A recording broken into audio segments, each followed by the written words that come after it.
Namaskar, Suprabhat, good morning to everyone. Welcome back once again on this online and offline platform of Inspiration Study Circle. Inspiration Study Circle संस्थान में आपका स्वागत है और good morning sir. Good good morning, morning नमस्कार, जय Hind to everyone. हम लोग भूगोल का जो है अध्ययन कर रहे हैं, आप सभी को पता है। और भूगोल की श्रृंखला में आज की आपकी क्लास में हम लोग भारत के भूगोल के अंतर्गत जो लास्ट की यूनिट्स है उसको हम देख रहे हैं। अच्छा, पिछली क्लासेस में हमने क्या पढ़ा था? अंटार्कटिका के बारे में पढ़ा था और हमने इस प्रकार से सारे महाद्वीपों के बारे में पढ़ लिया है, ये आपको ध्यान रखना है। महासागरों के बारे में हमने अध्ययन किया था जब हम एक एक कॉन्टिनेंट को देख रहे थे, उससे संबंधित जो महासागर थे। तो विश्व भूगोल में जो क्षेत्रीय भूगोल है वो आपका कंप्लीट हो चुका है। रही बात भारत के भूगोल की, उसकी लास्ट यूनिट अब चली रही है। और फिर आपको ध्यान रखना है, फिजिकल ज्योग्राफी की हमारी 2 यूनिट है, उसको कंप्लीट करेंगे हम, तो उसके बाद हमारा भूगोल पूरा हो जाएगा। ध्यान रखना, भूगोल का एक पक्ष और होता है जो पर्यावरणीय पक्ष होता है, जिसको आप इकोलॉजी के अंतर्गत पढ़ते हैं। अब हम जो आज टॉपिक की बात कर रहे हैं, आज की तारीख डाल दीजिएगा और आज की तारीख डालने के बाद हेडिंग डाल देना एनर्जी रिसोर्सेज, यानी ऊर्जा संसाधन। इसलिए भूगोल की जब क्लास हुई थी फिजिक्स इसमें इंडियन ज्योग्राफी में, तो हमने बात की थी जो रिसोर्सेज है हमारे, मिनरल्स के बारे में बात की थी, खनिजों के बारे में बात की थी, हमने लोहे की बात की थी, हमने कोयले की बात की थी, अलग अलग प्रकार की खनिजों की बात की थी। आज हम जिस प्रकार के संसाधनों की बात कर रहे हैं, रिसोर्सेज की बात कर रहे हैं, वो है आपके कौन से? ऊर्जा के, यानी जिनसे हमें ऊर्जा प्राप्त होती है, ऊर्जा संसाधन। और ऊर्जा संसाधन भारत के परिप्रेक्ष्य में हम देख रहे हैं, तो हेडिंग डाल देंगे आप ऊर्जा संसाधन या भारत में ऊर्जा संसाधन। ठीक है।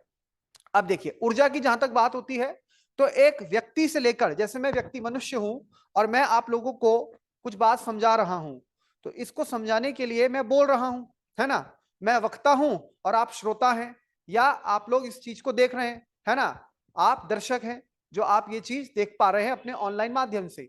तो जो मैं चीज बोल पा रहा हूं, इसको बोलने के लिए, चलने फिरने के लिए, कोई भी कार्य करने के लिए मेरे शरीर में किस चीज की आवश्यकता है? ऊर्जा की, एनर्जी की। एनर्जी के बिना तो ये संभव नहीं हो सकता। वैसे ही आप जानते हैं, हम मनुष्य हैं, हमारी बहुत सी भौतिक गतिविधियां हैं, जिनको पूरा करने के लिए, बहुत सी जरूरतों को पूरा करने के लिए, दैनिक जो है उनको पूरा करने के लिए हमें आवश्यकता किसकी पड़ेगी? संसाधन की। तो आप देख रहे हैं हम कौन से संसाधनों की बात कर रहे हैं। संसाधन क्या होता है? What is resource? हर वो चीज जो हमारी इच्छा पूर्ति करता है, जो हमारे जिस चीज का मकसद है, जो हमें प्राप्त करना है तुरंत, उससे हमें लाभ मिल जाए। उदाहरण के लिए हमने आपको बताया था कि अगर मुझे गर्मी महसूस होती है और मैं पंखा खोल देता हूं, तो वो पंखा भी मेरे लिए क्या है? एक संसाधन है, रिसोर्स है। मनुष्य भी अपने आप में क्या है? संसाधन है, रिसोर्स है। तो हम संसाधन पढ़ रहे हैं, लेकिन कैसा संसाधन? एनर्जी रिसोर्स, यानी जिससे हमें ऊर्जा प्राप्त होती है। एक मनुष्य होने के नाते मुझे पंखा चलाना है, गीजर चलाना है, एसी चलाना है, तो मुझे आवश्यकता होगी किसकी? बिजली की। लेकिन वो बिजली कैसे प्राप्त होगी?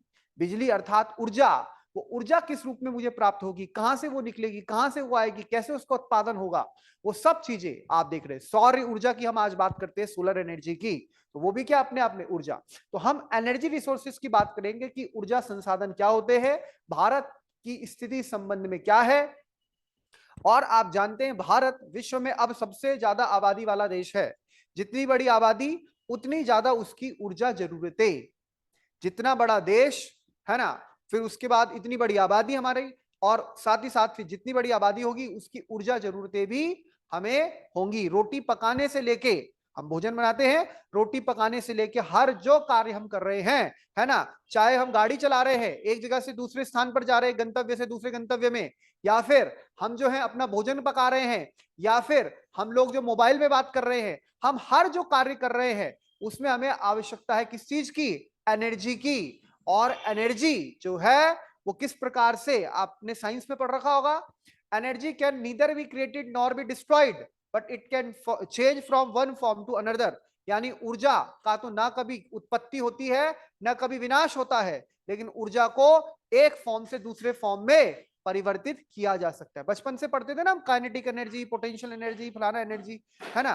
तो आज हम देखेंगे एनर्जी के संबंध में, ऊर्जा जो संसाधन है भारत के भूगोल के परिदृश्य से। ये हमारा टॉपिक है। तो टॉपिक समझ में आ गया होगा आप लोगों को, क्या हम पढ़ रहे हैं? एनर्जी रिसोर्स, ऊर्जा जो संसाधन है। देखिए इससे पहले खनिज, खनिज वाले टॉपिक के बाद तुरंत ये वाला टॉपिक आता है, ठीक है। देखिए ऊर्जा हर देश की आर्थिक वृद्धि का एक महत्वपूर्ण घटक है। जैसे आप देखते हैं भारत में तो अभी भी आप देखिए प्रति व्यक्ति जो ऊर्जा का इस्तेमाल हो रहा है, खपत हो रही है, वो कम है विकसित देशों की तुलना में। और जो विकसित देश है वहां पे ज्यादा ऊर्जा की क्या होती है, खपत होती है। जैसे जैसे देश की इकोनॉमी बढ़ती है, जैसे जैसे देश की जीडीपी बढ़ती है, जैसे जैसे देश की पर कैपिटा इनकम बढ़ती है, प्रति व्यक्ति आय बढ़ती है, तो व्यक्ति की ऊर्जा जरूरत भी बढ़ती जाएगी। मसलन अगर मैं कम इनकम रखता हूं, कम पैसा कमाता हूं, तो जाहिर सी बात है कि मेरे पास क्या होगा, गाड़ी नहीं होगी, ज्यादा से ज्यादा टू व्हीलर होगा, टू व्हीलर होगा, घर में एक टू व्हीलर होगा। लेकिन जैसे मेरी इनकम बढ़ेगी तो फिर कार भी लेंगे, कार भी लेंगे तो फिर पेट्रोल की उसमें, डीजल की उसमें, सीएनजी की, जिसकी भी जरूरत पड़ रही है। तो जैसे जैसे इकोनॉमी बढ़ेगी, जैसे जैसे आपके पास पैसा आएगा, वैसे वैसे आप ज्यादा संसाधनों की क्या करेंगे, मांग करेंगे, नहीं करेंगे। अभी इनकम कम है तो एक कमरे का घर है, दो कमरे का घर है, और इनकम आती है और पैसा आता है तो आप और बड़ा घर बनाएंगे, और ज्यादा कमरों वाला घर लेंगे, अलग अलग स्थानों पे घर लेंगे। जितना आपकी इनकम बढ़ती रहेगी उतनी ज्यादा आपकी डिमांड बढ़ती रहेगी, जितना ज्यादा आपकी डिमांड बढ़ती रहेगी उतना ज्यादा आपकी एनर्जी कंजप्शन भी बढ़ेगी। तो भारत में तो अभी प्रति व्यक्ति जो एनर्जी कंजप्शन है वो विकसित देशों की तुलना में कम है। लेकिन जैसे जैसे हमारे देश में जो मध्यम वर्ग है वो और सशक्त होगा और मजबूत होगा। अभी भी भारत में बहुत लोग ऐसे हैं जो कि क्या है, जिनकी यहां फोर व्हीलर नहीं है। अब सोचिए इनकम बढ़ेगी जैसे जैसे जैसे, तो इंसान क्या करता है, जैसे जैसे उसकी इनकम बढ़ती है अपनी भौतिक जरूरतों की क्या करता है, मेटेरियलिस्टिक वस्तुएं ये उनकी क्या करता है, पूर्ति करता है। ज्यादा बड़ा घर बनेगा, ज्यादा बड़ा घर बनेगा तो ज्यादा बड़े घर में ज्यादा आपके बाथरूम होंगे, ज्यादा बाथरूम होंगे और उतने हर बाथरूम में के गीजर लगेगा। तो आप समझ रहे हो, आपकी एनर्जी की हर कमरे में एसी लगेगा, आपकी एनर्जी की यानी बिजली। अभी नॉर्मली 1 किलोवाट का कनेक्शन हम लेते हैं, जैसे ज्यादा जरूरत पड़ेगी 2 किलोवाट, आगे बढ़ते जाएगा बढ़ता जाएगा। यानी कि क्या बोलने का मतलब है, इंसान की जरूरत जैसे जैसे पैसा आता जा रहा है वो डिमांड उसकी उस हिसाब से बढ़ती रहेगी। तो ऊर्जा हर देश की आर्थिक वृद्धि का एक महत्वपूर्ण घटक है। कोई देश किस प्रकार से आर्थिक रूप से बढ़ रहा है वो उसकी ऊर्जा उपभोग को देखकर हम जान सकते हैं। मसलन विकसित देशों में ज्यादा ऊर्जा की खपत होती है, और ज्यादा ऊर्जा की खपत होती है तो आज जो प्रदूषण है, आज जो CO2 एमिशन है, उसके लिए भी जिम्मेदार ज्यादा कौन है, विकसित देश। देखो चीन, भारत, ब्राजील, दक्षिण अफ्रीका जैसे देश तो अभी विकासशील देश हैं।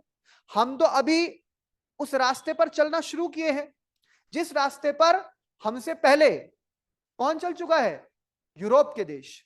जिस रास्ते पर कौन चल चुका है, यूएसए, अमेरिका। तो वो विकसित देश हैं, और विकसित देश है तो वहां ऊर्जा की बहुत खपत हुई, तो इसका मतलब क्या है, वहां की आर्थिक वृद्धि हमें देखने को मिलती है। उभरते देशों के मामले में ऊर्जा क्षेत्र महत्वपूर्ण है क्योंकि ऊर्जा की बढ़ती मांगों को पूरा करने के लिए बड़े पैमाने पर व्यय की आवश्यकता होती है। तो हमारे को ऊर्जा के लिए बड़े स्तर पर पैसा खर्च करने की आवश्यकता पड़ रही है। और ऊर्जा जितना ज्यादा हम प्रयोग करेंगे, ऊर्जा का प्रयोग का मतलब ही सीधा सीधा आर्थिक विकास से कैसे लगाया जाता है कि जैसे जैसे ऊर्जा का प्रयोग बढ़ता जाएगा, यानी मसलन वो देश क्या है, आर्थिक विकास की राह पर बढ़ गया है। लेकिन दिक्कत क्या हुई, ये अमेरिका, यूरोप के देश जैसे United Kingdom, Britain, France, Germany, Italy, इन लोगों ने भरपूर दोहन किया प्रकृति का।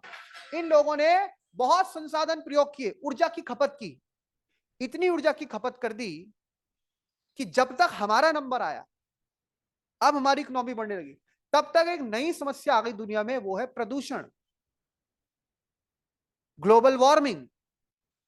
मतलब अपने टाइम पे तो उन्होंने खूब संसाधनों का प्रयोग किया, खूब ऊर्जा का जो है उत्सर्जन किया, खूब उपभोग किया।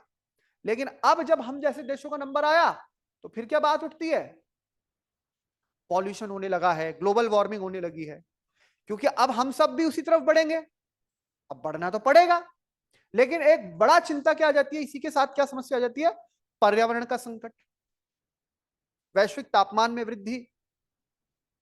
तो फिर एक नई टर्म चली, सस्टेनेबल डेवलपमेंट, संतुलित विकास जो आपको करना है, ऐसा विकास जो सस्टेन करे, ऐसा विकास जो पर्यावरण का हितैषी हो। जितनी भद इन्होंने पेटी पर्यावरण की, किसने, यूरोपीय देशों ने। जो 19वीं शताब्दी 20वीं शताब्दी रही, आपने देखा इंडस्ट्रियलाइजेशन आने के बाद सबसे पहले इंडस्ट्रियलाइजेशन किस देश में आया था आयुष, यूरोप के किस देश में आया इंग्लैंड, बिल्कुल सही, ब्रिटेन में आया। और पूरी दुनिया में इंडस्ट्रियलाइजेशन फैला और अपने स्तर पर तो बड़े बड़े युद्ध भी किए इन्होंने। प्रथम विश्व युद्ध, दूसरा विश्व युद्ध, शीत युद्ध का दौर रहा। लेकिन अब जब हमारा जो ये सदी है 21वीं सदी, ये एशिया की सदी कही जाती है। चीन, भारत जैसे देश, इंडोनेशिया जैसे देश जो आगे बढ़ रहे हैं, ठीक है, लेकिन दिक्कत क्या आ गई, अब पर्यावरण का मामला सामने आने लगा है। तो अब हमें यह भी एक पैमाना देखना पड़ रहा है। तो कितनी सारी कॉन्फ्रेंस, स्टॉकहोम का हो, वियना का हो, पेरिस क्लाइमेट अकॉर्ड हो, रियो डी जेनेरियो हो, देखिए तो क्या बोल रहे हैं यहां पर, ऊर्जा संसाधनों में समकालीन दुनिया में उपयोग किए जाने वाले सभी प्रकार के ईंधन शामिल है।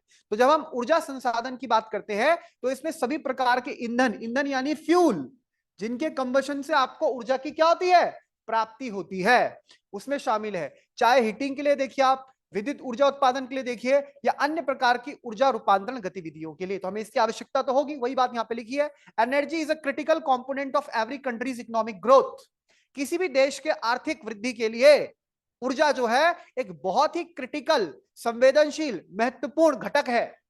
In case of the emerging countries, जैसे हमारा जैसा देश है, इमर्जिंग मतलब डेवलपिंग से है यहाँ पे, विकासशील, एनर्जी सेक्टर इज क्रूशियल, बहुत ही महत्वपूर्ण है, because of the ever increasing energy demands that necessitate massive expenditure to satisfy. क्योंकि हमारे जैसे देशों में जैसे जैसे डिमांड बढ़ेगी, लोगों की इनकम बढ़ेगी, जीडीपी का साइज बढ़ रहा है। आज हमारी जीडीपी हो चुकी है लगभग $2.7 ट्रिलियन की यूएस में, है ना। यूएस ट्रिलियन डॉलर कितनी है, 2.7। धीरे धीरे हमारी जीडीपी बढ़ेगी 3 ट्रिलियन, आगे हमारा लक्ष्य है 5 ट्रिलियन। तो जीडीपी का साइज बढ़ेगा तो उसी हिसाब से हमारी ऊर्जा जरूरतें भी बढ़ती जाएंगी, और जैसे जैसे हमारी ऊर्जा जरूरत बढ़ती जाएगी तो हमें इस ऊर्जा जरूरत को पूरा करने के लिए मैसिव एक्सपेंडिचर भी करना पड़ेगा, बड़े स्तर पर पैसा खर्च करना पड़ेगा। समझ रहे, आजादी के समय क्या स्थिति थी, बहुत से क्षेत्रों तक बिजली नहीं पहुंची थी, आज इलेक्ट्रिफिकेशन हुआ है बड़े स्तर पर, समझ रहे हैं। तो उसके लिए हमें जरूरत पड़ेगी। आज गाड़ियां लगातार बढ़ती जा रही, पहले लोगों के घर में गाड़ियां ही कहां होती थी, अब देखिए जैसे जैसे इनकम बढ़ी है, लोगों ने गाड़ी ली, टू व्हीलर, अब एक ही घर में कई कई जगह 4-4 5-5 टू व्हीलर है, भैया का अलग है, दीदी का अलग है, मम्मी का अलग है, पापा का अलग है, कार भी है, पुरानी कार भी, हम नई कार भी ले ली।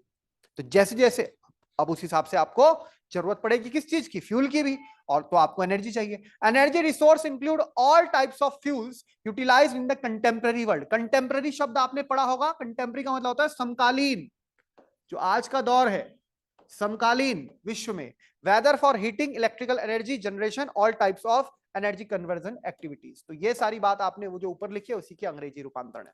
आगे देखिए, भारत में ऊर्जा संसाधन को समझना महत्वपूर्ण है क्योंकि ऊर्जा क्षेत्र भारत की आर्थिक वृद्धि और विकास में महत्वपूर्ण भूमिका निभाता है। न केवल भारत की बल्कि किसी भी देश की आर्थिक वृद्धि और विकास में ऊर्जा क्षेत्र का एक महत्वपूर्ण स्थान होता है। तो भारत भी अपने आप में एक विकासशील देश है, दुनिया की 5वीं सबसे बड़ी अर्थव्यवस्था आज के समय, तो यहां पर भी इसका महत्व बढ़ जाता है। भारत में ऊर्जा संसाधन, अब ये हमारा टॉपिक है, बिजली पैदा करने के लिए उपयोग किए जाने वाले विभिन्न स्रोतों और तरीकों को संदर्भित करते हैं। अब बिजली की आवश्यकता घरेलू क्षेत्र में है ही और औद्योगिक क्षेत्र में भी है, इंडस्ट्रियल सेक्टर में भी है। भाई इंडस्ट्रीज ग्रो कर रही है तो आवश्यकता है बिजली की। अब बिजली कैसे उत्पन्न हो, बिजली हम कैसे प्राप्त करें, तो उपयोग करने किए जाने वाले विभिन्न स्रोतों और तरीकों को संदर्भित करते हैं। भारत सबसे तेजी से बढ़ती अर्थव्यवस्थाओं में से एक रूप में अपने उद्योगों के लिए, घरों के लिए और बुनियादी ढांचों की बढ़ती ऊर्जा मांगों को पूरा करने के लिए विविध बिजली संसाधनों पर निर्भर करता है। तो अलग अलग प्रकार से हमें बिजली संसाधनों पर निर्भर करना पड़ रहा है। अलग अलग प्रकार के हमारे पास संसाधन है, चाहे हाइड्रो इलेक्ट्रिसिटी हो, चाहे थर्मल पावर प्लांट हो, चाहे आप न्यूक्लियर एनर्जी की बात करें, अलग अलग क्षेत्र में। इन संसाधनों में तापीय ऊर्जा, जल विद्युत ऊर्जा, जो हाइड्रो वाली बात हम कर रहे हैं, थर्मल एनर्जी की बात करें, परमाणु ऊर्जा, अब सौर ऊर्जा का बहुत ज्यादा, अब आजकल के दौर में तो आप देख रहे हैं सौर ऊर्जा बहुत ज्यादा चर्चा में है। साथ ही साथ पवन ऊर्जा, पवन ऊर्जा क्या, जो आपकी विंड एनर्जी है ना। और विंड एनर्जी के मामले में आप जानते हैं जो भारत का तमिलनाडु राज्य है, गुजरात राज्य है, महाराष्ट्र राज्य है, बहुत आगे है। ऊर्जा स्रोत और बहुत कुछ शामिल है। अब एनर्जी कंजप्शन इन इंडिया, अब भारत में देखिए जैसे जैसे हमारी ये बढ़ रही है, पॉपुलेशन भी बढ़ रही है, डिमांड भी हमारी इकोनॉमी में किस चीज की बढ़ती जा रही है, एनर्जी की। और एनर्जी में सबसे इंपॉर्टेंट क्या है, इलेक्ट्रिसिटी। इलेक्ट्रिसिटी यानी बिजली, विद्युत, और विद्युत की मांग बढ़ेगी तो ही आप देख रहे हैं इतने बड़े बड़े स्तर पर जल विद्युत परियोजनाएं चल रही हैं। लेकिन अब दिक्कत ये होती है, पहले तो आज से मतलब 50 साल, 70 साल, 100, 150 साल पहले कोई भी प्रोजेक्ट आप तुरंत स्टार्ट कर दीजिए, ठीक है ना, उसके बहुत सारे कंसर्न्स देखे जाते थे। इन्वायरमेंट कोई एक कंसर्न नहीं होता था, पर्यावरण कोई मुद्दा नहीं होता था। लेकिन अब पर्यावरण क्या बन गया है, एक मुद्दा बन गया है। पर्यावरण बड़ा मुद्दा बन गया है और पर्यावरण को ध्यान में रखकर ही अब कोई भी परियोजना शुरू की जाती है। मसलन आप कोई बड़ा प्रोजेक्ट लगा रहे हैं, आपने देखा कि जैसे नर्मदा का हो, चाहे उत्तराखंड में टिहरी डैम बन रहा हो, या तमिलनाडु में न्यूक्लियर प्लांट की बात हो, बहुत सारी जगह विरोध प्रदर्शन शुरू हो जाते हैं। पर्यावरण का मामला, इनफैक्ट उत्तराखंड में ऑल वेदर रोड का जब मामला चल रहा था, तो इसको लेकर भी हाई कोर्ट से लेकर सुप्रीम कोर्ट में और याचिकाएं लगाई गई, एनजीटी तक भी मामले पहुंचे।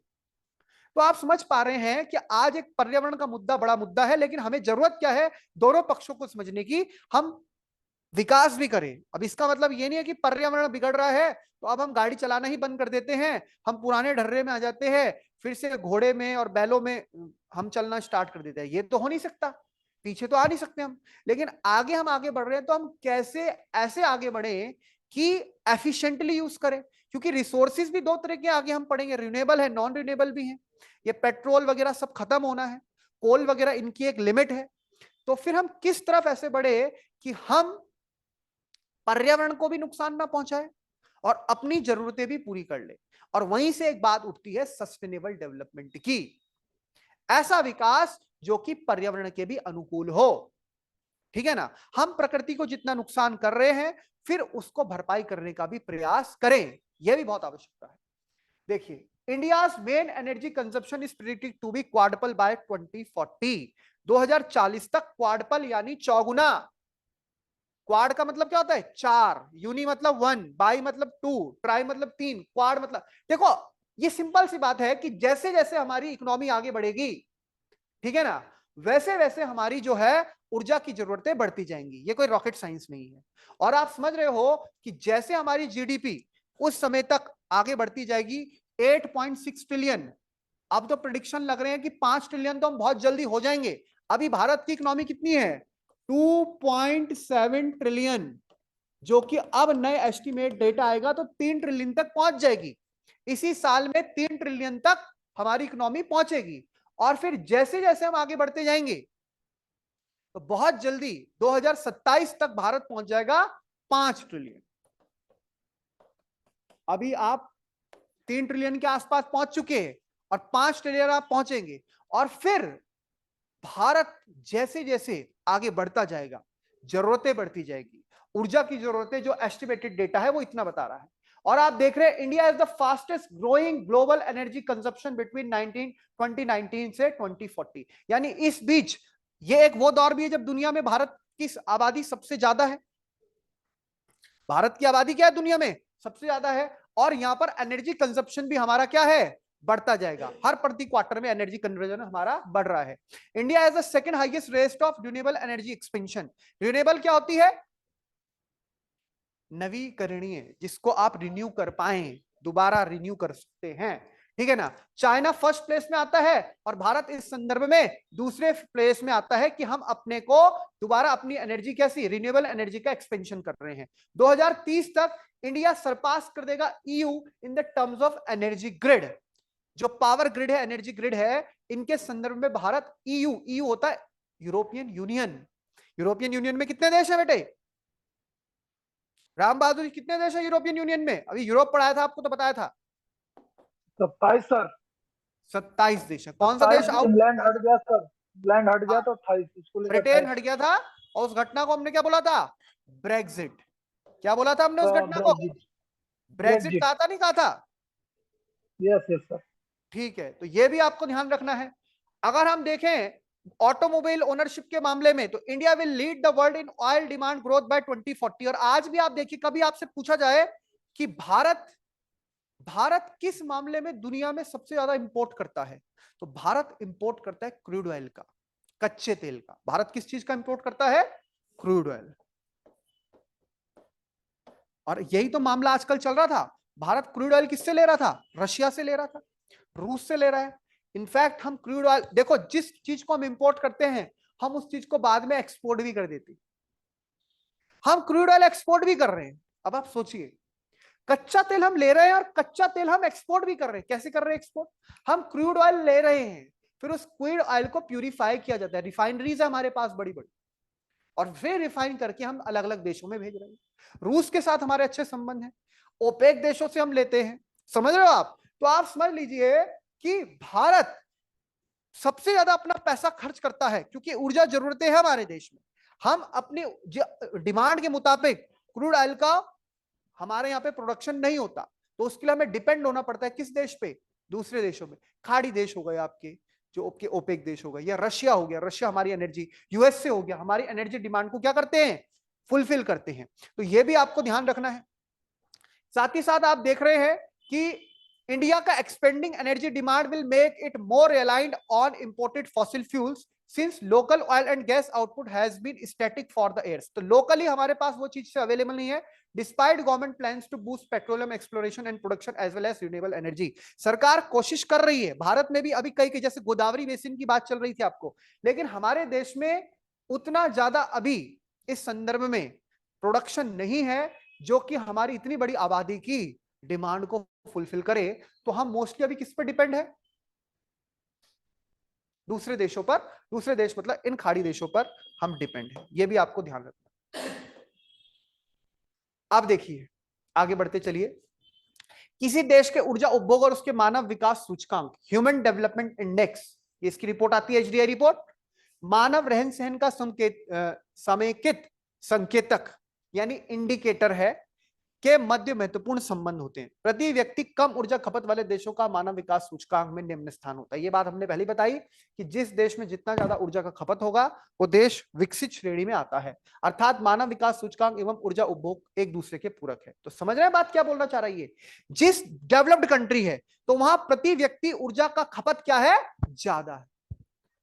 भारत जैसा देश जो है अभी बहुत पीछे है प्रति व्यक्ति ऊर्जा खपत। अब आप सोचो, प्रति व्यक्ति ऊर्जा खपत जब हमारी मान लो उनके बराबर हो जाएगी, तो फिर कितना एमिशन होगा? एमिशन भी बढ़ जाएगा। एमिशन समझ रहे हो? उसका पर्यावरण पे क्या प्रभाव पड़ेगा? अनुकूल या प्रतिकूल? प्रतिकूल प्रभाव पड़ेगा। फिर भी हमें आगे तो बढ़ना है, लेकिन अब हमें आगे बढ़ना है इस मामले में कि वो पर्यावरण के अनुकूल हमारी गतिविधियां हों, ना कि पर्यावरण के खिलाफ। वरना भारत चीन जैसे देश अगर उस स्तर पर पहुंच गए जिस स्तर पर आज यूएसए और आपके यूरोप के देश हैं, तो फिर पर्यावरण का पूरा नुकसान हो जाएगा। और इसलिए अब आप देखिए, आपका आजकल चल रहा है नेट जीरो, नेट जीरो। अलग अलग देश अपने लक्ष्य, अपने टारगेट को सेट कर रहे हैं। हमारे प्रधानमंत्री ने अभी साफ बोला है ना कि अभी हम भारत को, देखो हम कोशिश अभी से करने लगे हैं, पर हम इसका मतलब ये नहीं कि पर्यावरण के टारगेट है हमारे पास या सस्टेनेबल डेवलपमेंट गोल है, एसडीजी गोल्स आपने पढ़े होंगे, सुने होंगे। एसडीजी के गोल्स को भी हम प्राप्त करने का प्रयास करते हैं, इन्वायरमेंट और इकोलॉजी में आप पढ़ते हैं। लेकिन बड़ी बात यह है कि हम अपनी ऊर्जा जरूरतों को भी तो पूरा करेंगे, हम अपने देश के आर्थिक विकास को भी तो ध्यान में रखेंगे, हम अपने देश के ऊर्जा विकास को भी तो ध्यान में रखेंगे। तो दोनों के बीच में संतुलन स्थापित करना यह हमारे लिए एक बहुत बड़ी चुनौती है, यह भी आपको ध्यान रखना है। क्षेत्र हमारा सीमित है, आबादी हमारी तेजी से बढ़ रही है, और पर्यावरण का अगर नुकसान होगा तो इतनी बड़ी हमारे तटीय क्षेत्र है, लक्षद्वीप जैसे आइलैंड हमारे सबसे पहले डूब जाएंगे। तो चैलेंजेस हमारे सामने बहुत सारे। अपने ऊर्जा उपभोग में कमी किए बिना कोई भी देश मानव विकास सूचकांक में बेहतर प्रदर्शन नहीं कर सकता। वर्तमान में भारत की प्रति व्यक्ति ऊर्जा उत्पादन दर विकसित देशों की तुलना में काफी कम है, जिसे बढ़ाने की आवश्यकता है। भारत इसके लिए प्रयासरत है। हाल ही में भारतीय प्रधानमंत्री द्वारा यूनाइटेड नेशन में अक्षय ऊर्जा उत्पादन क्षमता को वर्ष 2022 तक 450 गीगावाट तक बढ़ाने का लक्ष्य रखा गया है। भारत ने नवीनीकरणीय और गैर परंपरागत ईंधन ऊर्जा के उत्पादन में हिस्सेदारी बढ़ने की प्रतिबद्धता जताई है। तो हम अपनी ऊर्जा जो जरूरत है उसको पूरा करने के लिए, उसको विकसित करने के लिए आगे बढ़ रहे हैं। लेकिन अब फोकस किस तरफ है हमारा? Renewable energy. आपको पता होगा भारत ने आईएसए का निर्माण किया किस देश के साथ मिलकर? आईएसए सुना है? क्या है आईएसए?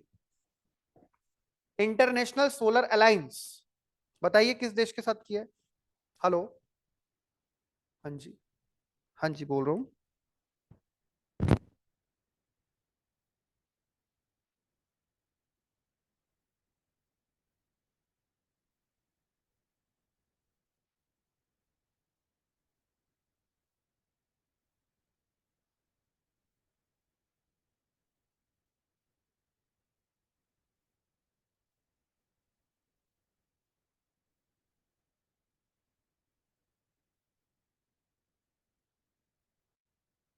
हाँ जी बताइए। इंटरनेशनल सोलर अलायंस किसके साथ बना हमने? फ्रांस के साथ। किसके साथ बनाया? फ्रांस। अंतरराष्ट्रीय सौर ऊर्जा संगठन, इसके ऊपर क्वेश्चन भी आता है। इसका हेडक्वार्टर भी भारत में है। ये एक अंतरराष्ट्रीय संगठन, इसका हेडक्वार्टर कहां है भारत में? राजस्थान में। गुरुग्राम। गुरुग्राम किसे बोलते हैं? गुड़गांव। गुड़गांव। आपको अभी यही नहीं पता कि हमारे देश में एक अंतरराष्ट्रीय संगठन का मुख्यालय भी है? तो ये आपको ध्यान रखना है, ठीक है। तो आप ये देखिए कि भारत की लगातार ऊर्जा जरूरतें बढ़ती जा रही हैं और उनको पूरा करने के लिए हमारी सरकार प्रयासरत भी है। अब इंडिया का ऑयल डिमांड हो, यहां पे सारा डेटा है, सारी बातें आपको देख। 2040 तक India will be the fastest growing natural gas market with demand more than doubling. हमारी डिमांड लगातार बढ़ी। इलेक्ट्रिकल इंडस्ट्री जो हमारी डोमिनेटेड बाय कोल, अभी हमारे देश में जो बिजली का उत्पादन हो रहा है वो किससे द्वारा होता है? कोल, थर्मल पावर प्लांट। लेकिन ये पर्यावरण की दृष्टि से सही नहीं है, क्योंकि कार्बन उत्सर्जन होगा, CO2 एमिशंस होंगे, तो वो। और वैसे भी हमारे देश में, हाँ भाई सबसे पीछे मैडम, सबसे अच्छा जो कोल होता है वो कौन सा होता है? आपको मैंने डेटा भेजा था ना, कोल के अलग अलग प्रकार पढ़े थे हमने। बिटुमिनस कोयला, पीट कोयला, लिग्नाइट, एंथ्रेसाइट। सबसे अच्छी क्वालिटी कौन सी होती है? अभी आपके यूपी पीसीएस में यही क्वेश्चन आने वाले हैं। सबसे अच्छा बिटुमिनस पाया जाता है नहीं, सबसे अच्छा होता कौन सा पहले बताइए। भारत में सबसे ज्यादा आप कौन सा बोल रही है, कौन सा मिलता है? बिटुमिनस। ये बात आपकी सही है, भारत में सबसे ज्यादा बिटुमिनस कोयला पाया जाता है। लेकिन अगर सारे कोयले को देखें तो सबसे अच्छी क्वालिटी किस आधार पे पता लगता है कि कौन सा कोयला कितना अच्छा है? कार्बन की मात्रा पे। किस मात्रा में? कार्बन की मात्रा में। तो सबसे अच्छा कोयला कौन सा होता है? एंथ्रेसाइट। बहुत बढ़िया, वेरी गुड, बिल्कुल सही बोला। सबसे अच्छा कोयला कौन सा होता है?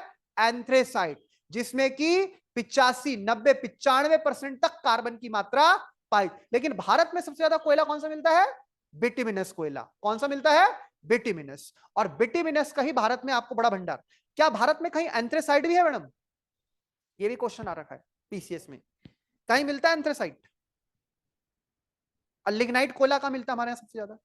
लिग्नाइट में मिलता है। कहां मिलता है लिग्नाइट? लिग्नाइट मिलता है तमिलनाडु में। सबसे ज्यादा कहां मिलता है लिग्नाइट? तमिलनाडु। ब्राउन कोल भी बोलते थे, भूरा कोयला, क्या बोलते हैं? भूरा। सबसे ज्यादा मिलता है बिटुमिनस। और सबसे अच्छा क्वालिटी का कौन सा होता है? एंथ्रेसाइट। भारत में कहीं एंथ्रेसाइट मिलता है? एनीवन? एनीवन?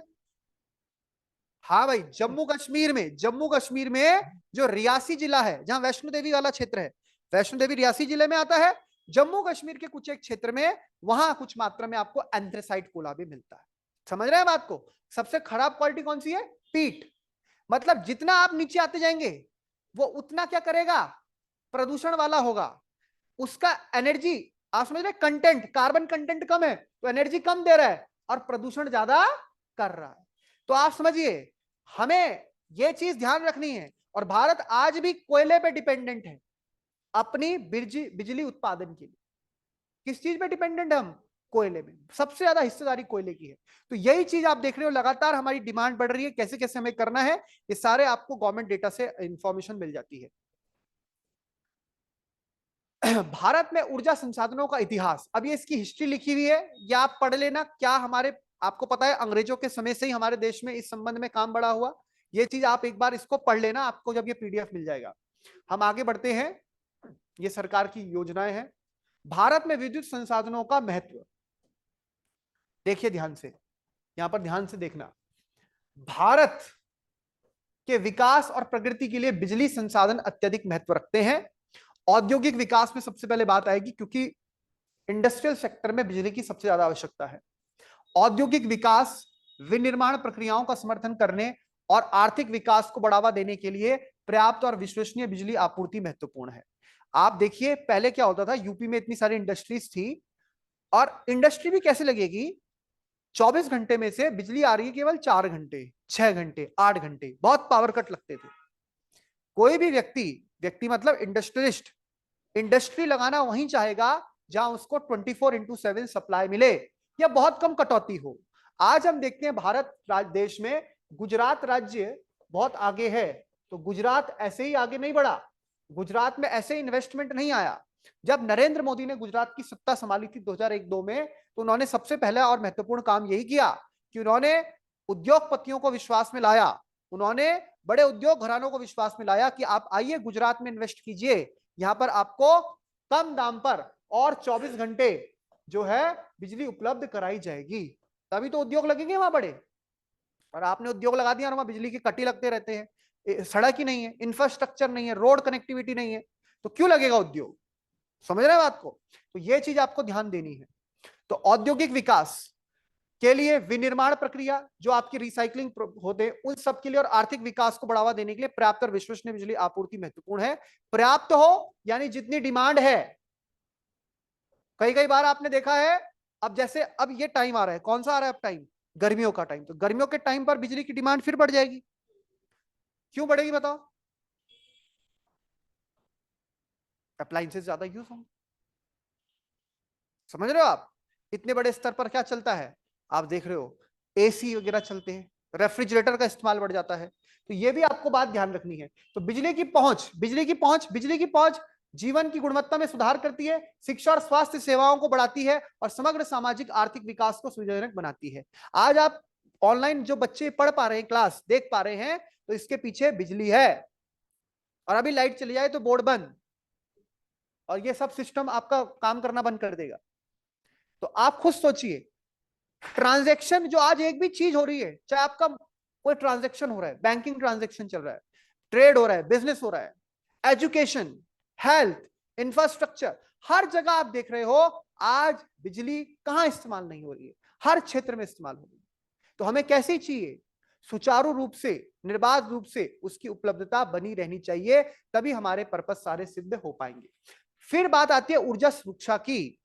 ऊर्जा सुरक्षा यानी कि हमारे को एनर्जी सिक्योरिटी भी चाहिए। बिजली संसाधनों के विविधीकरण से जीवाश्म ईंधन और आयात पर निर्भरता कम हो जाती है, जिससे राष्ट्र के लिए ऊर्जा सुरक्षा बढ़ जाती है।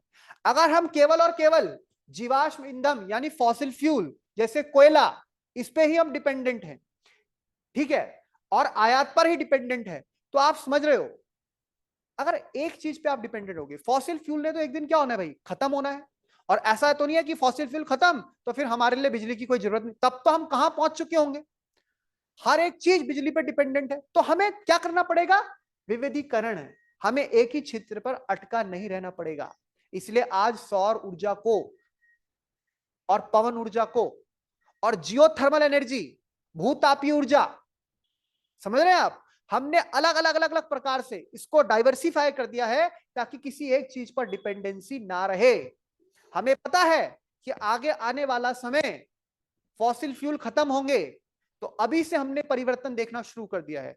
आज गाड़ियां इलेक्ट्रिक व्हीकल आ चुके हैं, वो चार्ज होते हैं। समझ रहे हैं आप? इलेक्ट्रिक व्हीकल क्या है आपके? ईवी, ईवी मोटर्स जिसे आप बोलते हैं, ईवी व्हीकल्स, वो क्या हो रहे हैं? चार्ज हो रहे हैं। अब वो चार्ज हो रहे हैं ना, चार्ज हो गए, इतना किलोमीटर चलेंगे, सबका अपना अपना पैरामीटर बना है कि 200 किलोमीटर तक चल जाएगा एक बार फुल चार्ज होने में। और वो भी तो आ गए हैं वो छोटे वाली गाड़ियां जो चलती है, वो छोटे मयूरी क्या होता है, वो छोटे नहीं चलते जो यहाँ पे, e rickshaw, e rickshaw, electric rickshaw जो है। समझ रहे हैं आप? तो आप समझ रहे हैं कि समय के साथ हमें परिवर्तन करना है। ये नहीं कि ये खत्म हो गया फॉसिल फ्यूल तो हम घर बैठ जाएंगे, फिर हम पैदल ही आएंगे ट्यूशन, पैदल ही आएंगे कोचिंग, ऐसा तो नहीं होगा। हमें अपना सोर्स बदलना पड़ेगा। हमें फॉरेन पॉलिसी में भी ऐसा करना पड़ता है, किसी एक देश पे पूरी तरह डिपेंडेंट नहीं होते हम क्रूड ऑयल के लिए। अब हमें पता है रशिया पे सैंक्शन लगे, रशिया को जरूरत है पैसों की और हमें जरूरत है क्रूड ऑयल की, दोनों एक दूसरे की मांग पूरी करेंगे। पहले जमाने में चलता ही था, पहले तो बार्टर सिस्टम चलता था, बार्टर सिस्टम, बार्टर सिस्टम समझते हैं ना, वस्तु विनिमय, वस्तु के बदले वस्तु, सेवा के बदले सेवा। यह चीज आपको ध्यान रखनी है। तो ऊर्जा सुरक्षा, सुरक्षा का मतलब हो गया भविष्य को, भविष्य की जरूरतों को ध्यान में रखते हुए हमें इस क्षेत्र को देखना है। पर्यावरण स्थिरता, अब ये एक नया कंसर्न आ गया। पर्यावरण स्थिरता का मतलब है नवीकरणीय ऊर्जा स्रोतों पर जोर देने से पर्यावरण स्थिरता को बढ़ावा मिलता है। नवीकरण मतलब जो नवीन हो जाएगी, जो खत्म नहीं होगी, जो रिन्यू हो जाएगी। भाई एनर्जी जो है आपकी वो कई तरह से डिवाइड हो जाती है, जैसे कन्वेंशनल क्या तरीके हैं, नॉन कन्वेंशनल क्या तरीके हैं, रिन्यूएबल कौन से सोर्सेज हैं, नॉन रिन्यूएबल कौन से सोर्सेज हैं। तो जब तक सूरज चांद रहेगा तब तक ये सब चीजें रहेंगी, सूरज रहेगा तो सौर ऊर्जा रहेगी। लेकिन सौर ऊर्जा के बारे में सूरज तो आज से लाखों सालों से है, लेकिन तब उसकी ऊर्जा को इस प्रकार से इस्तेमाल किया जा सकता है, वो ज्ञान नहीं था। आज वो ज्ञान है। वो कैसी ऊर्जा स्रोत है? वो है आपका नवीनीकरण, और उसका पर्यावरण पर भी कोई प्रतिकूल प्रभाव नहीं है, पर्यावरण अनुकूल है। तो यह भी आपको ध्यान रखना है। इससे क्या होता है? कार्बन उत्सर्जन कम होता है और जलवायु परिवर्तन के प्रभाव क्या होते हैं? कम होने लगते हैं। यानी क्लाइमेट चेंज पर वो हमारे लिए, हमारे हेल्प में, एज में काम करेगा। फिर है ग्रामीण विद्युतीकरण। ग्रामीण विद्युतीकरण मतलब इलेक्ट्रिफिकेशन ऑफ रूरल एरियाज। आप देखिए, आबादी के इतने आजादी के इतने सालों बाद भी हमारी एक बड़ी आबादी बिजली से वंचित रही है। पहाड़ी क्षेत्रों में आप देखिए, अब लगभग हर जगह इलेक्ट्रिफिकेशन हो चुका है। दूर दराज के इलाकों में अब आप सोचिए, अब हुआ है कई कई जगहों पे, अब बिजली पहुंची है। अभी भी कुछ एक गांव है भारत में, कुछ एक क्षेत्र हैं जहां आज भी बिजली नहीं पहुंच पाई। आज भी आजादी के इतने सालों बाद भी अभी देखो, हमारी ट्रेन पहाड़ नहीं पहुंची है। अब चल रहा है ना ऋषिकेश कर्णप्रयाग जो रेलवे प्रोजेक्ट है, और कब से चल रहा है उसकी बात, उसकी फिजिबिलिटी चेक की जाती है, कितनी रिपोर्टें आई, बहुत सी चीजें आई। बिजली, अब ट्रेन पहुंच रही है, लेकिन बिजली तो पहली प्राथमिकता थी, और बिजली को पहुंचाने के लिए भी लाखों, बहुत से साल लग गए, कई सौ साल लग गए। और अंग्रेजों के जमाने से जो शुरू हुई थी, तो पहले पहले कहां तक था? केवल विकसित। अभी तक आपके पिताजी और वो लोग भी बताते होंगे, जो पिताजी मतलब एक पीढ़ी पहले ही आप देखो, लोगों ने लालटेन में पढ़ाई की है। पूरी बॉडी क्लॉक की काम ऐसे करती थी, सौर सूरज है तो सूरज है तो जब तक रोशनी है तब तक सारा काम निपट गया, अंधेरे का मतलब है अब सो जाओ। लालटेन वालटेन, अब तो देखो हम वाले बच्चे, तो अब जो हमारे आगे बच्चे होंगे तो मोमबत्ती मोमबत्ती, अब तो लाइट गई तुरंत इन्वर्टर, पता ही नहीं लगता लाइट जा कब रही और आ कब रही, समझ रहे? लेकिन हमने वो देखा है कि हाँ भाई मोमबत्ती जल रही है, लालटेन भी देखा है।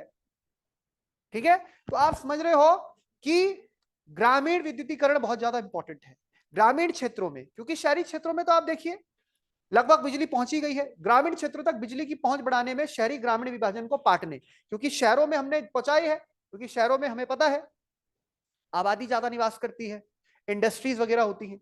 ग्रामीण क्षेत्रों में बहुत इंपॉर्टेंट है, ग्रामीण विकास को बढ़ावा देने और कृषि उत्पादकता में सुधार करने की मदद मिलती है, क्योंकि आपको पता है जो ये पंप वंप होते हैं, मोटर वगैरह चलती हैं, पानी सिंचाई के लिए आवश्यकता पड़ती है, ट्यूबवेल वगैरह होता है, तो उसमें तो बिजली की आवश्यकता है। तो ग्रामीण क्षेत्र में, कृषि क्षेत्र में भी आप देख रहे हो बिजली की आवश्यकता है लगातार, और वहां पर उसको सुचारू रूप से उपलब्ध कराना ये सरकार का दायित्व बढ़ता है। और आपको पता ही होगा जो बिजली मिलती है, जैसे उत्तराखंड में आपने देखा पिटकुल है या यूपीसीएल है, उत्तराखंड पावर कॉर्पोरेशन लिमिटेड, नाम आपने सुना होगा।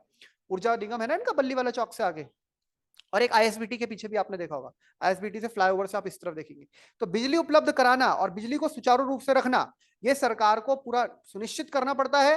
हर देश, हमारे देश में अलग अलग देश की अलग अलग आवश्यकता होती है, भारत में भी अलग अलग आवश्यकता, अलग अलग राज्यों की, उनका उत्पादन, उनका उपभोग। अब मेट्रो सिटीज में ज्यादा आवश्यकता होती है, जहां पे 24/7 लाइफस्टाइल है वहां ज्यादा आवश्यकता होगी। तो उस हिसाब से आप देख रहे हो, हॉस्पिटल से लेके, भाई आपको हॉस्पिटल में बिजली चाहिए प्रॉपर, वरना तो वहां पेशेंट ही मर जाएंगे। समझ रहे हो कितनी मशीनें चल रही होती हैं उसके ऊपर। आपकी एजुकेशन से लेके, वहां पर भी आपकी इंडस्ट्री से लेके, आपका जो कॉमन हाउस होल्ड है वहां से लेके, हर क्षेत्र में बिजली की क्या है, हमारी आवश्यकता है, और उसको सुचारू रूप से बनाए रखना ये सरकार का दायित्व है। लेकिन भारत के सामने कुछ ऊर्जा सुरक्षा की चुनौतियां हैं। पारंपरिक ऊर्जा स्रोतों पर भारत की आर्थिक निर्भरता है, जो कि महंगे होने के साथ साथ कार्बन उत्सर्जन के कारक भी। पारंपरिक यानी जो हम फॉसिल फ्यूल्स का इस्तेमाल कर रहे हैं, ये ट्रेडिशनल तरीके हैं। अभी जो आपका जियोथर्मल एनर्जी है, या आपकी पवन ऊर्जा है, या आपकी सौर ऊर्जा है, ये नए हैं, ये नॉन ट्रेडिशनल है। लेकिन अभी इनमें हमें और ज्यादा काम करने की क्या है, आवश्यकता है।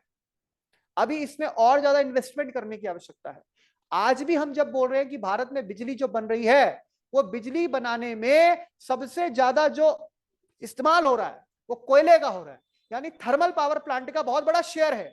आप खुद गूगल कीजिएगा कि भारत में जो ऊर्जा हमें प्राप्त हो रही है, बिजली प्राप्त हो रही है, उसमें 4 बड़े कारक क्या है, तो आपको एक क्रम दिख जाएगा कि भाई सबसे ज्यादा पहले नंबर पे कौन आ रहा है भारत में, थर्मल पावर प्लांट, यानी कोयले से हमें बिजली मिल रही है। अगर हम इसको चेंज कर दें सन से, सोलर एनर्जी से, लेकिन वो भी एक तरीका है, पर फिर उसके भी कुछ चुनौतियां हैं, जैसे बादल वाला दिन आ जाता है, या फिर रात के लिए आप क्या करेंगे, क्योंकि सूरज 24 घंटे तो चमकेगा नहीं, तो फिर बहुत सारी चीजें भी सोचनी पड़ती। अब तो सरकार इसको बल्कि प्रमोट कर रही है, पता है आपको, सोलर जो पावर पैनल लगा रहे हैं उन्हें सब्सिडी मिल रही है, बिजली बना के बेच भी रहे हैं लोग, बिजली बन भी रही है और बेची भी जा रही है। सरकार चाह रही है, उस तरफ सरकार बढ़ रही है। तो इसका कारण क्या है, कार्बन उत्सर्जन को कम करना। आयात निर्भरता अधिक होने के कारण चालू खाता घाटे में वृद्धि होती है। तो आपको पता है जो हमारा करंट डेफिसिट है, आप देखिए हम लगातार डिपेंडेंट है, हमारा सबसे ज्यादा पैसा खर्च होता है, भारत की सबसे ज्यादा जो पैसा जाता है ना बाहर, वो इसी अपनी ऊर्जा जरूरत को पूरा करने के लिए जाता है। क्रूड ऑयल के लिए हमें इंपोर्ट करना पड़ता है। भारत अपनी आवश्यकता का 80% से ज्यादा क्रूड ऑयल इंपोर्ट करता है। और सोचो ये इंपोर्ट अगर कहीं रुक गया, प्रभावित हो गया, बंद हो गया, तो हमारे लिए तो यहां जीवन मुश्किल हो जाएगा, अर्थव्यवस्था में हमारे एक ठहराव आ जाएगा। ऊर्जा संसाधनों के विकास हेतु कुशल मानव शक्ति एवं संरचना का अभाव है। हमें इस क्षेत्र में भी काम करना है, हमें कुशल मानव संसाधन चाहिए, हमें तकनीक चाहिए। और आपने देखा होगा, जैसे मेरा एक दोस्त है वो गुजरात में काम करता है, तो वहां जो कंडीशंस होती है ना काम करने की, जो वहां की फैक्ट्रीज है, तापमान बहुत अधिक रहता है। ऐसे के जैसे आपने वो देखा है कभी, वो बेकरी की शॉप होती है जहां वो बन रहा होता है, जो अंदर वो बेकरी के आइटम्स होते हैं बेकरी वाले, एक तो इतना बड़ा सा बल्ब रहता है वो तापमान वैसे ही बढ़ाने के लिए, और अंदर भट्टी में ऐसा तापमान रहता है वहां। ऐसे ऐसे माहौल में काम करना पड़ता है। तो ये जो यहाँ के गुजरात में हमारे प्लांट्स हैं, वहां पर जितने भी आपके ओएनजीसी, गेल, इनके प्लांट है, सेल के प्लांट है, अलग अलग राज्यों में, अलग अलग क्षेत्रों में, तो वहां उसके अनुकूलन तकनीक भी चाहिए आपको, उसके हिसाब से श्रमिक भी उस हिसाब के चाहिए, जिनको आप उस हिसाब से क्या कर पाए, ट्रेन कर पाए। भाई हर सेक्टर का, हर फील्ड का अपना अपना एक महारथी होता है। अब ये जो उत्तराखंड में सिलक्यारा सुरंग में फंस गए थे लोग, वो सस्टेन तभी कर पाए कि वो उस तरह के एक्सपर्ट रहे हैं, उनको उस तरह की चीज रही है। अदरवाइज आम आदमी होता तो पहले एसिड डर के मर जाता कि मैं फंस कहां गया, वो तो हिम्मत वही हार देता। ये भी आपको ध्यान रखना है। तो यहाँ पे अवसंरचना इन्वेस्टमेंट की जरूरत है, उसी तरह से हमें बनाना है। अंतरराष्ट्रीय तेल बाजारों में जारी अनिश्चितता, अब देखो रशिया पे लगाया सैंक्शन, और यूक्रेन रशिया वॉर की वजह से कितनी बड़ी समस्या आ गई थी। वैसे भी ये देश, कभी क्रूड ऑयल देखो, कभी उसके प्राइस कितने बढ़ जाते हैं। सऊदी अरब कहता है उत्पादन घटा दूंगा, उत्पादन घटा देगा तो और देशों पे असर पड़ जाता है। भाई भारत, दुनिया में जो बड़े देश हैं, भारत हो गया, चीन हो गया, या फिर आप देखिए जापान हो गया, या दक्षिण कोरिया हो गया, इनकी इकोनॉमी तो चली इस पे रही है, ये तो बड़े आयातक देश हैं। अगर आयात नहीं होगा, और देखिए एशिया के देश हैं, एशिया के जाइंट देश हैं, चीन, भारत। चीन तो जबकि अब से हम ज्यादा उसको एनर्जी की आवश्यकता है, चीन हमसे ज्यादा है ना आगे डेवलप्ड।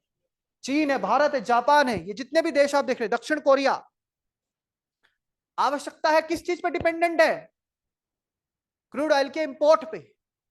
और अगर प्रॉपर सप्लाई नहीं होगी, ग्लोबल चेन बाधित होगी। आजकल जैसे रेड सी का विवाद आप पढ़ रहे होंगे, रेड सी में अंतरराष्ट्रीय व्यापार बार बार प्रभावित हो रहा है, भारत के हितों को भी खतरा आ रहा है। लाल सागर में हुती विद्रोहियों का आपने नाम सुना होगा, इजराइल और ये फिलिस्तीन वॉर की वजह से जो चल रहा है ड्रामा, उधर रशिया यूक्रेन, इस तरह की चीजें अगर उत्पन्न होती हैं तो क्या होगा, इससे अंतरराष्ट्रीय बाजार में अनिश्चितता आ जाएगी।